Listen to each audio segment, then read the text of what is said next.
আসসালামু আলাইকুম ওয়া রাহমাতুল্লাহি ওয়া বারাকাতুহু। গোয়ালাবাদের প্রবাসী মোহাম্মদ আব্দুল কাদির সাহেবের পরিবারের পক্ষ থেকে হযরত শাহ আজম রাদিয়াল্লাহু হিফজুল কুরআন দরগাহ মডেল মাদ্রাসার ছাত্রদের ইফতার আয়োজন করা হয়।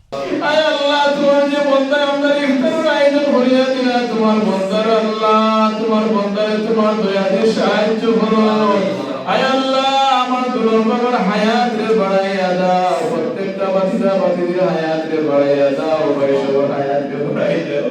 আয় আল্লাহ, দাদা দাদি নানারে তোমার দয়া দিয়ে মাফ করে দিও। আজম শাহ রহমাতুল্লাহ তাআলা আলাইহি সম্পর্ক রাখিয়া যত মানুষ আজকে দুনিয়ায় থাকে, দুনিয়ায় সর্বশেষ হোসেন ইয়া আল্লাহ, তামাম বান্দা বান্দির কবরে জান্নাতুল বাগান বানাইয়া দাও। আয় আল্লাহ, যারা আমরা জীবিত আছি আমরা নেক হায়াত রে বাড়াই দিও। ইয়া আল্লাহ, তোমার বান্দার বিদেশের জমিন আছে সহি সালামত রাখিও, ঘরে ঘরে বাচ্চা কাচ্চা দিয়ে শান্তি রাখিও। ইয়া আল্লাহ, যত সমস্যা আছে আমরা দেশে আর বিদেশে তামাম সমস্যা থেকে আমাদের সমাধান করে দিও। আমরা ইফতারের সময় মোহাম্মদ বান্দারে মাফ করে দিও, তার লগে আমরা গুনাহগার হলে মাফ করে দিও, আমরা হৃদয়ে কুশলতা করে দিও। আয় আল্লাহ, আমাদের হায়াত রে বাড়াই দাও, সম্মান ইজ্জত রে বাড়াই দাও। ইয়া আল্লাহ, আসলে আমরা মাদ্রাসায় কবুল ফরমাও। ইয়া আল্লাহ, মাদ্রাসা তোমার সামনে তোমার দয়া দিয়ে সাহায্য নসিব ফরমাও।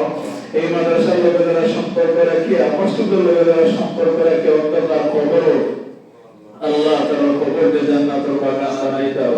ইয়া আল্লাহ, হিংসা মুক্ত জীবন আমাদের নসিব ফরমাও, অহংকার মুক্ত জীবন আমাদের নসিব ফরমাও। ইয়া আল্লাহ, আমাদের বেবারাসি হসপিটালে ক্লিনিকে বাড়িয়ে করে দেশে আর বিদেশে तमाम বিদেশে করে সাহায্য করো, तमाम বেমারে করে সাহায্য করো। আয় আল্লাহ, ইহুদিন আসারার হাত থেকে বিশ্ব মুসলমানদের তুমি হেফাজত করো। আল্লাহ, ইয়া আল্লাহ, জালিম হলে তুমি ধ্বংস করো, না হেদায়েত দান করো। ইয়া আল্লাহ, হিংসুক হলে তুমি হিংসায় তুমি ধ্বংস করো, না হেদায়েত দান করো। ইয়া আল্লাহ, আল্লাহ, আমরা জিহ্বা জবান দিয়ে কোনো মানুষের ক্ষতি করাইও না। ইয়া আল্লাহ, ইয়া আল্লাহ, হাবিব চাবার খিদমতের কবুল ফরমাও, বাচ্চাদের পরিশ্রমের কবুল ফরমাও।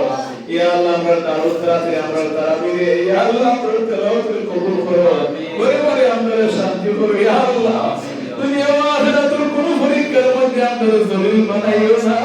আল্লাহ, तमाम পরীক্ষার মধ্যে তোমার দয়া দিয়ে আমাদের সাহায্য করো। রব্বির হামহুমা কামা রাব্বায়ানি সগীরা ওয়া সালামুন আলাল মুরসালিন ওয়ালহামদুলিল্লাহ। আল্লাহ, খাসর লীলা পারে তুমি মাফ করে দিও। আল্লাহ, তোমার স্বামীকে মাফ করে দিও। ইয়া আল্লাহ, তুমি ওই সবর কবরতে জান্নাতুল বাগান বানাইয়া দিও। ইয়া আল্লাহ, দাদাদের মুরিদা মাহিদিনকে জানানো আছে আল্লাহ, প্রত্যেকের শান্তি রাখিও। লা ইলাহা ইল্লাল্লাহ।